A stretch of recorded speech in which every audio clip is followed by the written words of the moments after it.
Hello everyone, আসসালামু আলাইকুম। প্রথমে আমি একটা পাত্রে নিয়ে নিয়েছি 1 কাপ আটা, দিয়ে দিব পেঁয়াজ কুচি। আমি এখানে বড় সাইজের একটা পেঁয়াজ কুচি করে নিয়েছি। দিয়ে দিচ্ছি মরিচ কুচি। আমি এখানে 2 চা চামচ মরিচ কুচি নিয়েছি। মরিচ কুচিটা আপনারা আপনাদের প্রয়োজন অনুযায়ী বাড়িয়ে বা কমিয়ে দিতে পারেন। এখানে আমি দিয়ে দিব স্বাদ অনুযায়ী লবণ। এখন আমি সবগুলো শুকনো উপকরণ একটা চামচের সাহায্যে মিশিয়ে নিব। শুকনো উপকরণগুলো আমি ভালো করে চামচের সাহায্যে মিশিয়ে নিচ্ছি। এখন আমি এর মধ্যে দিয়ে দিব নরমাল পানি। পানি দিয়ে মিশ্রণটা তৈরি করে নিতে হবে। একসাথে সব পানি দেওয়া যাবে না, অল্প অল্প করে পানি দিতে হবে এবং মিশ্রণটি তৈরি করে নিতে হবে। আমি এখানে অল্প অল্প করে পানি দিয়ে একটা গোলা তৈরি করে নিচ্ছি। আমার ভিডিওটি দেখতে দেখতে যারা এ পর্যন্ত চলে এসেছেন, আমার ভিডিওটিতে একটি লাইক দিয়ে দিবেন।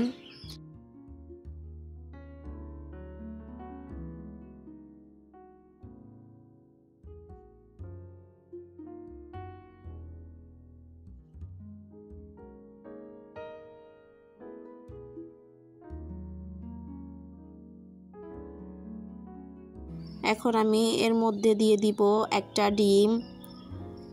ডিমটা দিয়ে আমি কাঁটা চামচের সাহায্যে ভালো করে ডিমটাকে এই মিশ্রণের সাথে মিশিয়ে নিব। সকালবেলা হাতে অল্প সময় থাকলে ঝটপট খুবই সহজে এই নাস্তাটা বানিয়ে নেওয়া যায়। এটা খেতেও কিন্তু ভীষণ ভালো হয়। এ পর্যায়ে এই মিশ্রণটার মধ্যে আমি দিয়ে দিব টমেটো কুচি।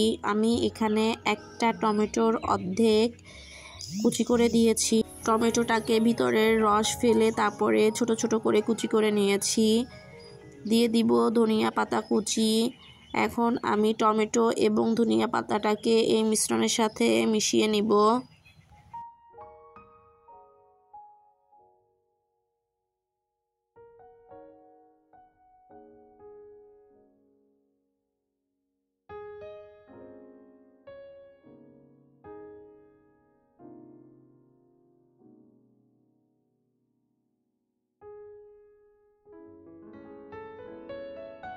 এটা ভাজার জন্য এখন চলে যাব চুলাতে। চুলায় একটা প্যান বসিয়ে দিয়ে প্যানটা একটু গরম করে নিয়েছি। এখন আমি এরকম একটা গোল চামচের সাহায্যে যে মিশ্রণটা তৈরি করে রেখেছিলাম ওখান থেকে কিছুটা পরিমাণের মিশ্রণ দিয়ে দিব। এখন আমি চামচের সাহায্যে চারিদিকে একটু এটা ছড়িয়ে দিব।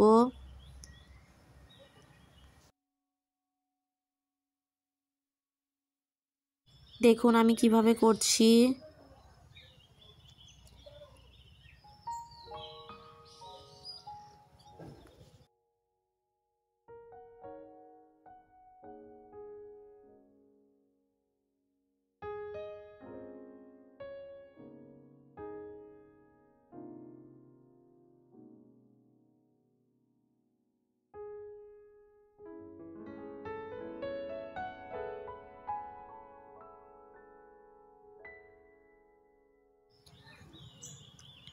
এক পাশ হয়ে গেলে উল্টে নিব।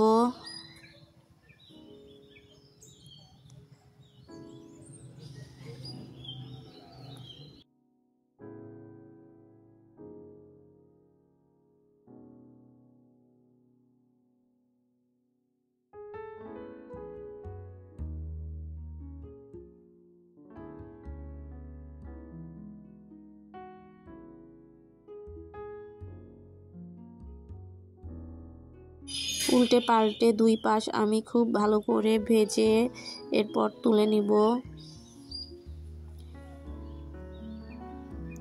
আমি সবগুলো একইভাবে ভেজে নিব।